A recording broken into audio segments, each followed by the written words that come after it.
My name is Neeti Palta. I'm a stand-up comedian, and or as my dad says, a perpetual thrill seeker. As I put it, I'm a kida pleaser.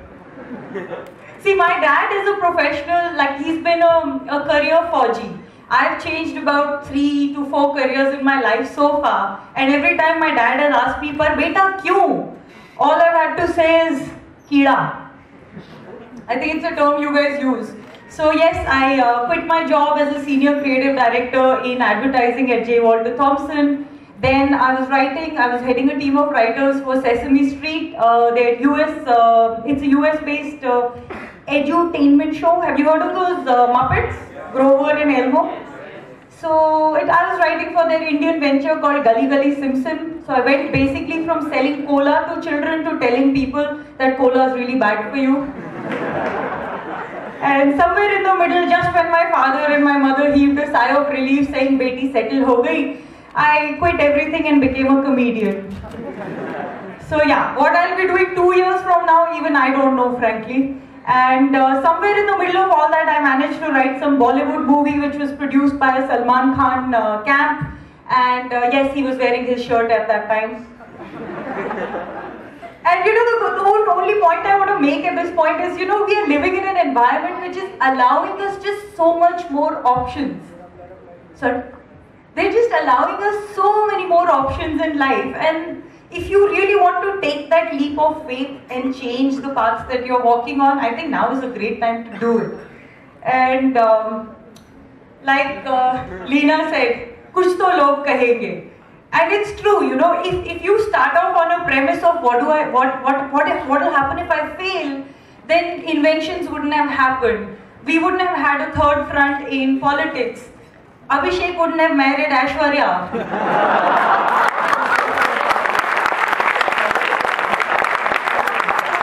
Don't clap, tell me, do you have the guts to walk up to the most beautiful woman in the world and say, "Marry me"? But you wouldn't know till you tried, right? So same way, when I had this Bollywood screenplay to write, people were like, "Arey, but you don't have any Bollywood contacts. There's so many screenplays lying, khawing dhool on people's desks. What makes you sure that yours will get through?" But I had a story to tell, so my director and I wrote the story, and we went to Bombay with stars in our eyes and hope in our heart and genuinely no money in our pockets. And we got lucky, man. 2 months later, we were actually sitting across Salman Khan telling him the script. And just like that, 2 complete nobodies had a film to our names. Not that it did so well, but what the hell. And I must say that sometimes... okay, we were supposed to blank out that word, sorry. Sometimes genuinely... Ma'am, I'm really sorry, we did blank out that word. But genuinely, sometimes I feel our biggest obstacle is ourselves. It's not people telling us you can't do it, we become our worst enemies. And it's just that I think sometimes women tend to have this problem more than men, that we are born with this inner voice, like God fits us with this inner voice that is constantly telling us that we can't. Does this happen? Like, I know when I look at my mirror, suddenly this voice will pop up and go, "Ah, look at that butt, it's so big. Ah, look at those pores, they are so open. Oh, they want you to speak at TEDxMSIT." And honestly, after listening to them, I was feeling genuinely out of place. I was feeling as out of place as a Tata Nano in Vijay Mallya's garage, man.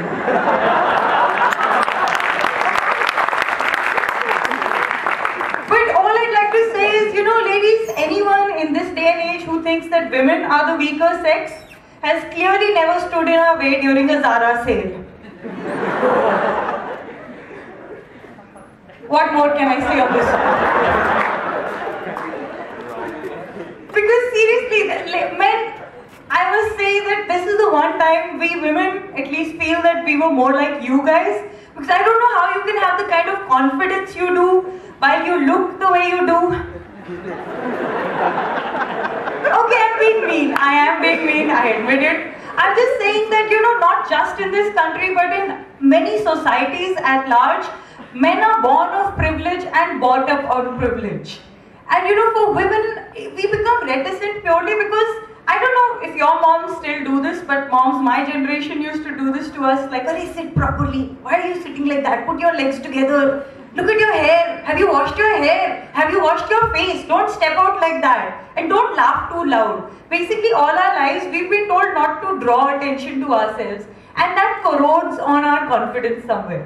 So if we actually get into an argument, or if we are at work, and I have been boss, and I have actually, like, told down a junior, at the back of my head, I'm like, oh my God, was I too assertive? Should I have been cooler? Should I have been, like, more chilled out? And whereas a man, if in the same situation, would have said, I kicked ass, well done me. It's a fact. And let me just say, this is how I actually I've been lucky in the sense of being part of comedy from its fair inception in India. Stand-up comedy, English stand-up comedy. And I started out very accidentally. Like, how many of you know that show, Whose Line Is It Anyway? You heard of it, right? So Colin, Mochrie and Brad Sherwood have come down to India, and they have this, they keep taking volunteers from the audience, right? So they were playing out this situation where I think Colin was teaching Brad about Spanish bullfighting, and I was volunteering for every round, and he couldn't ignore me anymore, and finally he called me up on stage. So one guy is doing sound effects for Brad, I was doing sound effects for Colin, and he's teaching him about Spanish bullfighting, and he's like, I first opened my car door, so I went, So I was making sound effects accordingly, and he was getting laughs off me, and at some point Kira came in. So I wanted to see how improv they really were, and I just started making random sound effects. Like, I started yelping like a dog, doing crazy things. And they kept changing their story to match mine. And when I was getting off stage, Colin actually said this, that and this is true, this is why I want to make this point, it's not just true for India. He said even abroad, we very rarely choose women for this round, because women are reticent, they'll hold on to the mic and just go, And he told me, you should try your hand out at stand-up. Basically, he was saying you're utterly shameless. So 1 week later, and I got lucky because, there were people who were running open mics in Delhi, which is where you write some material and go try out your hand at comedy, and they were there and they invited me, and 1 week later, I was actually doing like my first round of amateur nights. And it's been weird because honestly, initially all these open mics used to happen in pubs, right? And people didn't know how to react to us because they were used to coming there with their family, eating food and stuff, and there'd be like a poor background singer playing, dance, whatever. You can ignore and have a good time. Whereas we comedians are attention freaks. So if you're standing there and having a conversation with your mate when I'm out here talking, I will pick on you. I would probably say, what's with the checks, Thompson and Thompson? Something, just to get the attention going. And that's what was happening, and it's been an interesting journey, let's say. Because we used to also get people calling and saying कि पैसे नहीं है पर exposure बड़ा अच्छा मिलेगा. I'm not kidding. There was a call I got once which said, हाँ madam 2 घंटे की कॉमेडी करनी है, पैसे से नहीं है पर exposure बड़ा अच्छा मिलेगा. So like, sir, आप ही स्टेज पे आ जाओ, काफी अच्छी कॉमेडी तो आप ही कर रहे हो अभी. And honestly, guys, if you're funny amongst a group of friends, great for you. But stand-up comedy just becomes harder when you come up on stage because you have to talk about stuff that people will connect with. If just coming up on stage and telling a funny observation is not enough, what is your take on it? So it is an art form just like many others. And funnily enough, it takes us months to come up with even 3 or 4 minutes of material. So when it's like boiling milk till you condense it and make the fine material. So singers are actually asked, "Arey wo wala gana fir se suna de." Nobody tells us to tell the same jokes again, which is really, really depressing. But I remember an incident where people had come for music. It was a split level just like this, and there were obviously a lot of failures initially when you're doing stand-up. And the crowd above started yelling, "Music! Music!" And we were like panicking, saying we have to carry on with the night. And the organizer gave me the mic, and I started to talk. And all I said was, "Hello." And this being Delhi, all the guys gathered on top. So I was like, "Oh, so now you want to listen?" They said, "Yes." I'm like, "So will you come down and listen?" They said, "No." I said, "Well then I'm glad I'm wearing a polo neck, क्योंकि ऊपर से कुछ नहीं दिखेगा."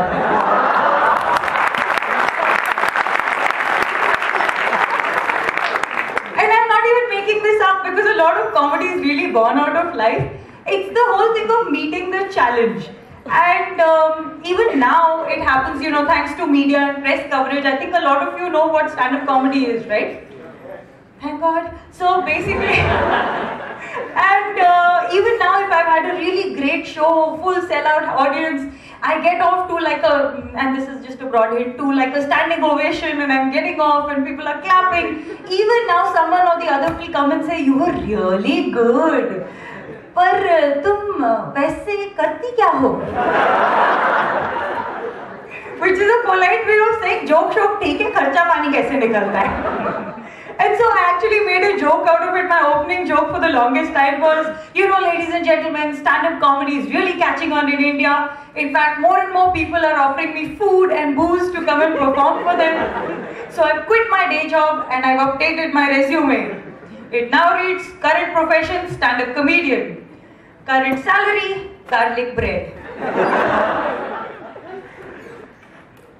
Yes, let's address the elephant in the room. This is normally the look I get when people introduce me onto stage, like, female comic? Really? And journalists are always asking me, how is it? What is it like being a female comedian? And I'm like, I don't know. I've never been any other kind.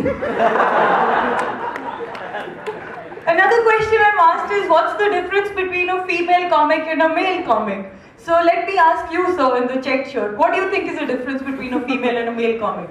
I'm just getting anatomy. Anatomy is the difference. Genius.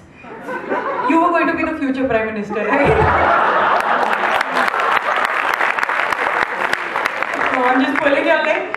See, my point is, there is, like, what's the difference between a male pilot and a female pilot? You can't say female pilot won't know how to reverse the flight, right? Similarly, I think the only difference between a male comic and a female comic is perhaps that we look better in shorts.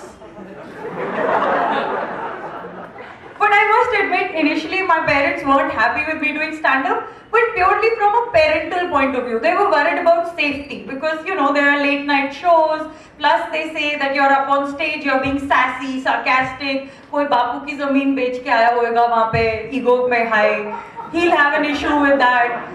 You never know, right? So that was their only issue. Fortunately, my parents didn't have a problem saying ki, oh, you know, buy comedy. Of course, dad did, but that's a different story.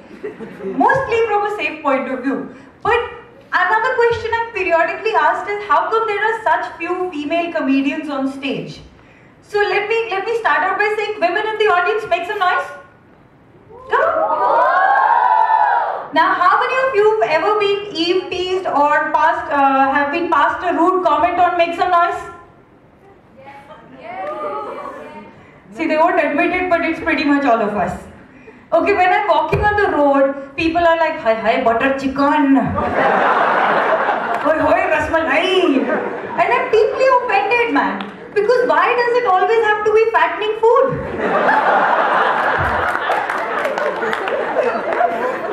कभी तो मेरी आंखों में प्यार से आंखें डाल के बोलो gluten free muesli.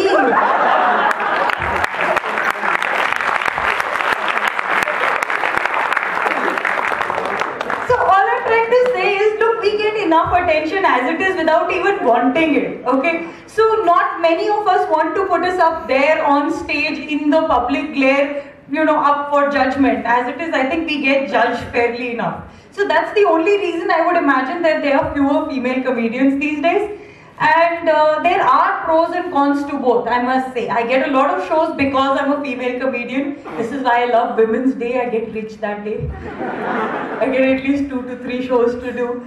But I also don't get a lot of shows because I'm a female, and more importantly, I turn down a lot of shows because I'm a female. So you can't really say ki good hai, ya lucky hai, ya bad hai. And all I'm saying is, sometimes when I'm addressed or when someone's being unfair and saying that I have some kind of unfair advantage, I honestly, this was born out of truth again. There was a comedian, a male comedian who's supposed to be an enlightened soul, who said, you know, don't take advantage of the fact that you're a woman.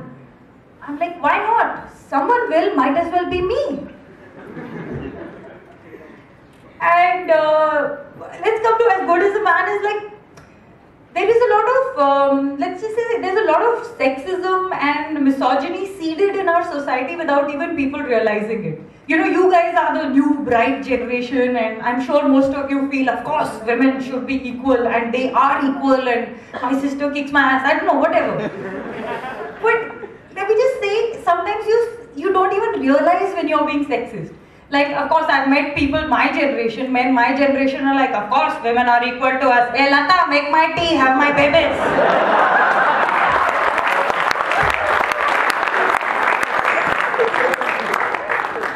So the other day, I'm actually promoting my show on Twitter, and some dude said, no dude, chick comedy is not my kappa.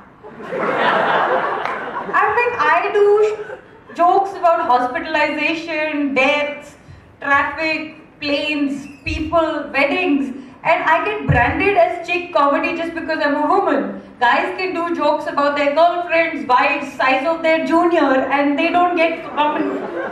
I will not rhyme it with chick, they don't get called jock comedy.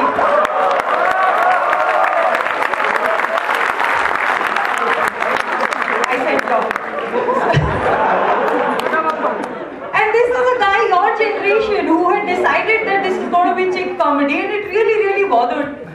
And what more can I say? Of course, there is that little bit of a problem where I feel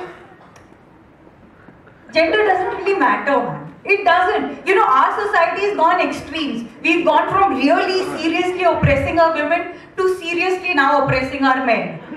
Like see, I like bichare pite hue ladke sare. No, it's true, you know, because I was actually in Dubai doing a show, and this guy's like, should I do this joke or not? Will I be seen as sexist? And that's a shame, really, it's a shame, because, you know, if a guy can poke fun at himself and mankind, why can't he poke fun at us women? Are we that weak that we can't take a joke? I've actually seen women sitting in the audience, sitting there with their checklist of that's sexist, that's misogynistic, that's sexist, that's misogynistic. Why? At least see what he's saying and why he's saying. It's like, see the meaning behind what he's trying to say is all I'm saying. And honestly, I was also told, I think the best piece of advice, as Chad said, the lollipop moment, that best piece of advice I got was from a Canadian stand-up who told me, you know, when you go up on stage, never think of yourself as a woman. And I was like, why? But it's true, you know, it's advice that's held me in great stead. Because as women, like I said, we are self-conscious. If I go up on stage and I'm telling an edgy joke, and I'm being self-conscious about it, my audience is going to be even more self-conscious about it. Firstly, I find it funny because whenever I come on stage, they are more self-conscious about the fact that I'm a woman than I am. And I just think, you know, if I'm going to tell a joke and I'm coming from a good place, then I don't care really what they're thinking. So I've done funny jokes, like, because this is again very true. It's an inside comedy joke, but, you know, I keep saying that my parents don't like me doing stand-up, and you know how corporates keep calling us to perform at their events. So I made a joke out of it of, my father overheard this conversation, only this part of the conversation, where I went, hello, kaun se hotel? कितनी देर के लिए?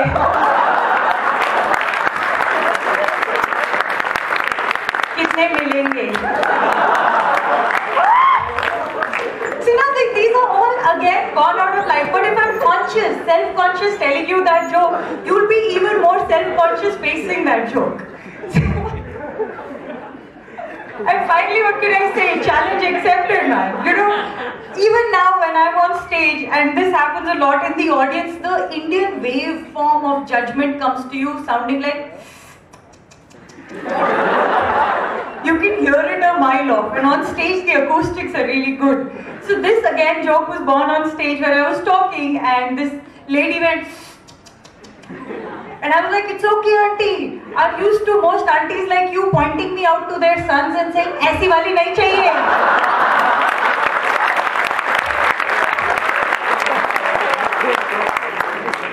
My point is, I am a funny person. I have a point to make. So, you know, why am I being judged for it? It's just a battle that you have to fight. I know we are reaching equality and stuff. And there is a weird thing. There was another. I'll give you a speak. When early days of comedy. comedy, whenever someone would introduce me onto stage, it would typically be a male comedian because there were no other kind. And without even realizing, these were friends of mine, sweet, well-behaved, educated, and genuinely believing in equality guys, who would call me on stage saying, "And now, ladies and gentlemen, welcome onto stage, the girl with the balls of steel." How marinated in testosterone is that description?